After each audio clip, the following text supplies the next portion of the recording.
네, 여러분 안녕하세요. 윤두스입니다. 자, 이번 시간에는요, 피벗 테이블에서 생뚱맞게 올랩이라고 하는 그런 개념에 대한 부분이 툭 튀어나왔어요. 갑자기 툭 튀어나온 건 아니고요. 여러분들이 조금 더 이제 세밀하게 보셨으면 올랩이라고 하는 그런 단어가 엑셀상에 보이게 됩니다. 그런데 대부분 다들 관심을 안 기울이고 보시기 때문에 그런 게 나왔었어? 라고 하시는 그런 질문을 하신 분도 분명히 계실 거예요. 하지만 분명히 있고요. 자, 그러면은 이러한 개념들이 쓸모가 없는데 엑셀에다 굳이 다른 거를 표현하기도 바쁜데 올랩이라고 하는 그런 개념까지 여기다 왜 집어넣었을까에 대한 부분을 한번 생각을 해보시면서 과연 사람들이라고 하면은 이제 개발자들이겠죠? 개발자들이 어떠한 개념적인 상식을 가지고 그런 것들을 적용해서 만들었는지를 지켜봐 보시면 또 한번 저희 도가니를 치게 되는 정말 대단한 녀석들이다. 그런 것들을 어떻게 생각해냈을까라고 하는 그런 지점까지 한번 확인해 보도록 하겠습니다. 지금 보시는 것처럼 엑셀에서 피벗 테이블은 그 활용도 또는 그 편리성을 굳이 따로 막 설명드릴 필요가 없을 정도로 아주 편리한 도구죠. 이 피벗 엑셀이 가지고 있는 존재감을 발산해주는 가장 큰 기능 중에 하나를 꼽으라고 한다면 저는 피벗 테이블이라고 자신 있게 말할 수 있을 것 같고요. 이 피벗 테이블의 기능만큼은 정말 잘 만들어진 기능이고 칭찬할 만하다라고 말하고 싶습니다. 자, 그러면 이 피벗 테이블에서의 장점만 있느냐? 그렇진 않죠.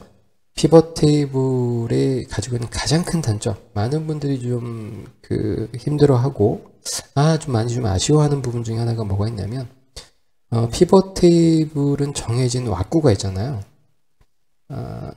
왁구라고 하면 좀 이상할까요? 아무튼 틀이 있기 때문에 그 틀을 내가 좀 원하는 구조로 만들기 위해서는 방법이 없죠.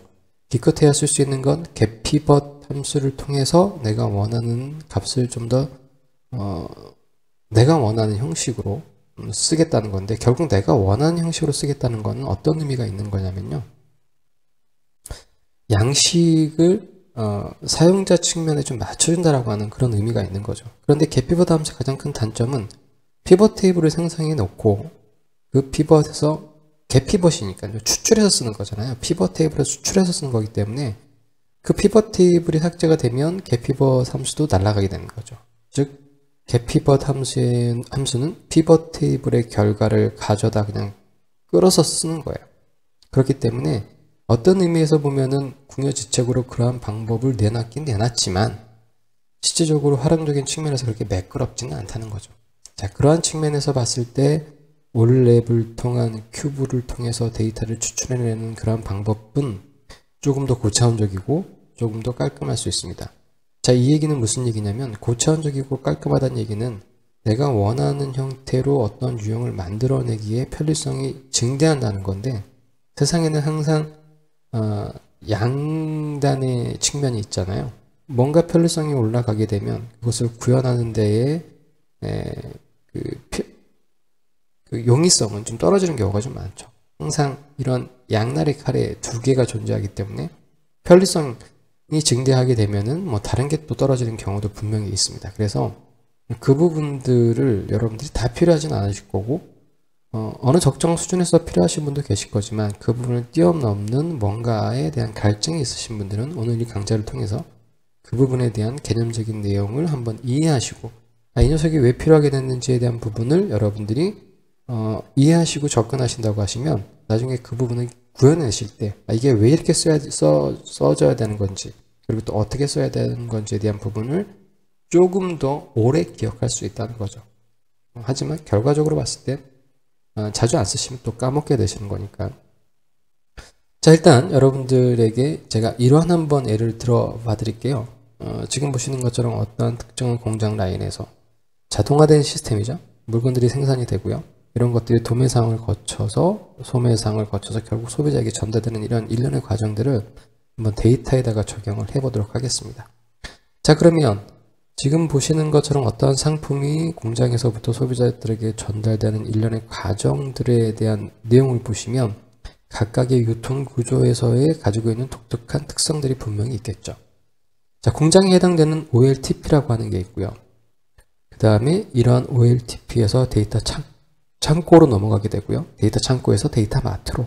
그 다음에 최종적인 소비자들이 바로 초이스할 수 있는 형태가 올랩이죠. OLAP라고 하는 그런 개념.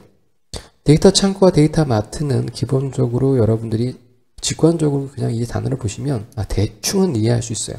데이터 창고, 막 싸놓는 거구나. 데이터 마트. 조금 더 여러 개의 상품들이 지금 진열되어 있는 거죠. 데이터 창고는 분류별로 이렇게 뭉텅그루로 이제 모아놨다라고 하면, 데이터 마트는 한 곳에 가면 다양한 형태의 다양한 카테고리의 제품들이 이렇게 DP가 되어 있잖아요. 그런데 이제 OLTP하고 올랩은 이 단어 자체만으로 일단 뭔가 의미심장하고 뭔가 좀 테크니컬적인 내용들이 함축되어 있는 그런 모양새를 가지고 있죠. 약자를 쓰고 있기 때문에. 그렇다라고 하면 일반적인 개념보다는 전문가적인 개념의 영역이 좀 더 강하겠다라고 판단을 하시고, 보이나 보이지 않는 것처럼 이제 해리포터의 마법이 실행이 되는 거죠. 자, 그런데 저희는 이 내용에 대한 부분들을 디테일하게 알 필요도 없고요. 또 알아서 써먹을 때도 그렇게 없습니다. 저희는 해당되는 내용이 어떠한 건지에 대한 부분만 여러분들이 확인을 하시면 돼요. 자, 이렇게 OLTP라고 하는 이런 개념은 공장이고요. 이 공장에 대한 부분은 나중에 OLTP가 가지고 있는 뭐의 약자인지를 말씀을 드리겠는데, 미리 말씀을 드리면 온라인 트랜잭션 프로세스라고 하는 게 OLTP의 약자고요. 온라인 애널리틱스 프로세싱의 약자가 올랩의 약자예요. 이렇게 말씀드려도 이게 와닿지는 않죠. 그러니까 OLTP라고 하는 것은 결국은 기업 활동에 필요한 자동화 프로세스라고 보시면 돼요. 그래서 이 그러니까 기업 활동에 필요한 자동화 프로세스니까 이미 기업에서는 여러 가지의 자동화 프로세스들을 많이 가지고 있죠. 인사에 관련된 것, 또는 구매 생산에 관련된 것, 또는 어떤 서비스에 관련된 것. 여러분들한테 좀 더 가장 이해하시기 쉽게 직관적으로 말씀드리면 회계관리 시스템, 또는 SAP, 또는 CRM, 이런 녀석들이 바로 OLTP에 해당되는 것들이에요. 근데 여기서의 중요한 개념은 기업 활동에 필요한 자동화적인 프로세스죠. 그래서 기본적으로 기업 활동에서 부가적으로 생성될 수밖에 없는, 필연적으로 생성될 수밖에 없는 것은 데이터들이 계속 쌓이게 됩니다. 그러면 이 데이터들은 어떤 형태로든지 삭제가 될 거고, 어떤 형태로든지 갱신이 될 거고요. 또는 어떤 형태로든지 사용자들이 필요한 요구사항에 따라서 검색이 될 거란 말이죠. 이런 형태로 유지보수의 단계를 계속 거치면서 OLTP에서 생성되는 데이터들은 계속 그 양이 증가할 겁니다. 그러면 사용자들한테 OLTP에서 생산되는 이 방대한 데이터들을 사용자들한테 니들이 알아서 붙어서 써 라고 한다라고 하면 사용자는 정말 혼란스러울 거예요. 자, 그렇기 때문에 데이터 창고라고 하는, 또는 데이터 마트라고 하는 이런 중간중간 단계들을 통해서 최종적인 사용자한테 전달되는 이 개념을 어떻게 구조화시킬 것이냐가 오늘의 제가 말씀드린 개념적인 핵심 포인트라고 보시면 돼요. 자, 이렇게 OLTP에서 생성되는 여러 가지의 유형의 여러 가지 프로세스의 이런 유형의 데이터들은 데이터 웨어하우스, 데이터 창고라고 하는 개념으로 조금 더 세분화되고요. 이 데이터 웨어하우스는 데이터 마트라고 하는 그러한 개념으로 조금 더 세분화가 되는 겁니다. 자, 그래서 OLTP와 올랩은 기본적으로 양 끝단에 있는 가장 큰 대립적인 측면에서의 개념이라고 보실 수 있겠죠. 그래서 여러분들이 이제 머릿속에 가지고 계시고 꼭 인지하셔야 될 내용은 뭐냐면, OLTP와 올랩은 가장 끝단의 대척 지점에 있는 건데, 어떤 데이터 규모적인 측면에서 보시면 될 것 같아요. 그러니까 가장 핵심적인 것은 여기서 틀린 단어가 뭐가 있죠? 온라인 트랜잭션 프로세스와 온라인 어널리티컬 프로세싱의 차이점에서의 두 차이점은 트랜잭션이냐 또는 어널리티컬이냐, 요거예요. 그러니까 처리를 위한 데이터냐 아니면 분석을 위한 데이터냐, 이게 되는 거죠. 감이 안 오시죠? 이렇게 다음 내용을 보시면 여러분들은 조금 더 이해되실 수 있을 거예요. 올랩스러운 데이터적인 관점에서의 질문은 이달의 각 지점별 전년 동분기 대비 매출과 목표 대비 실적 현황이 어떻게 되느냐라고 하는 아주 구체적이고 디테일한 형태의 데이터를 원하는 게 올랩스러운 관점에서의 데이터를 바라보는 시각이에요. 근데 OLTP는 그냥 이달의 매출이에요. 전체적인 자동화 프로세스에서 생성되는 데이터의 큰 덩어리라고 보시면 돼요. 그래서 OLTP와 올랩은 어떤 식으로 제가 여러분들에게 비유를 들어서 말씀드릴 수 있냐면 그냥 정육이 되지 않은 한 덩어리의 큰 고기 형태가 OLTP고요. 올랩은 이런 것들을 정육을 다 해서 이렇게 모아놓은 거죠. 등갈비면 등갈비, 갈비면 갈비, 또는 뭐 등심이면 안심, 뭐 삼겹살 이런 부위별로 최종적인 소비자가 바로 사용할 수 있게끔 세분화 시켜놓은 게 올랩입니다. 자, 그러면 OLTP와 올랩은 큰 덩어리냐 아니면 세분화된 이 데이터의 구조냐인데, 그러면 이 세분화를 시키는 과정들을, 프로세스를 이거를 정형화시킬 필요가 있다는 거예요.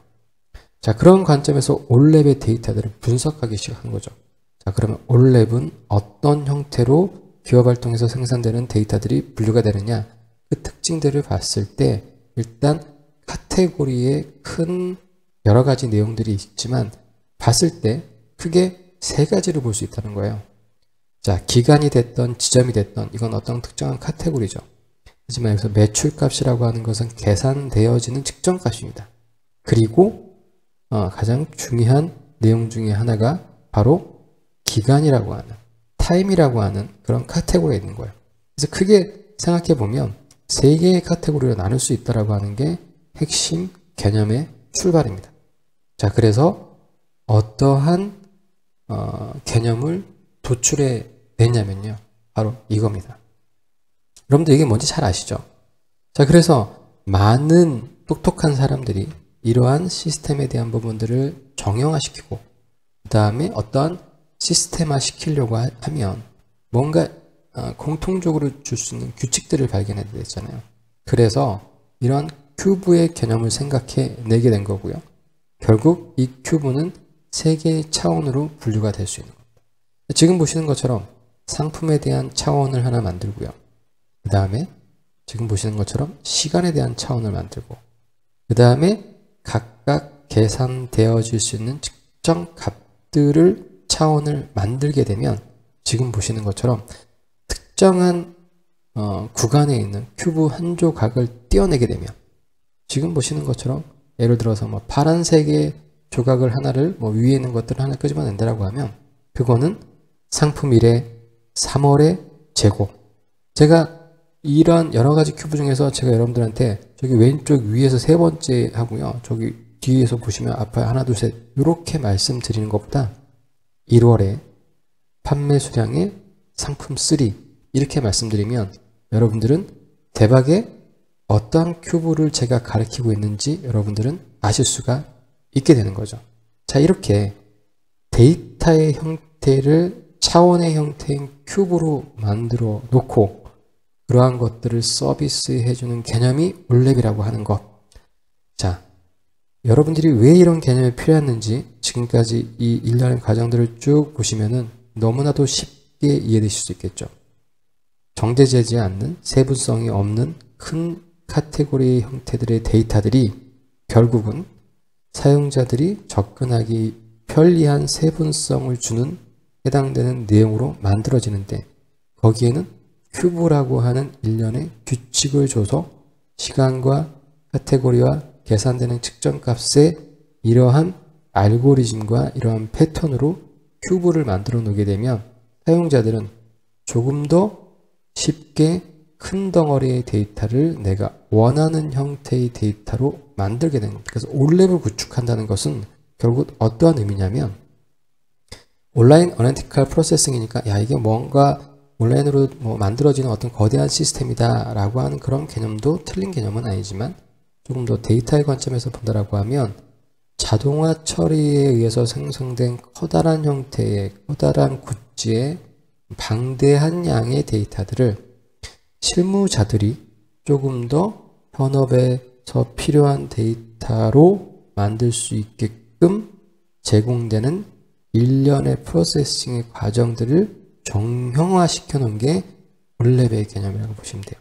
그래서 이 올랩이 바로 피벗 테이블에 존재하게 되는 겁니다.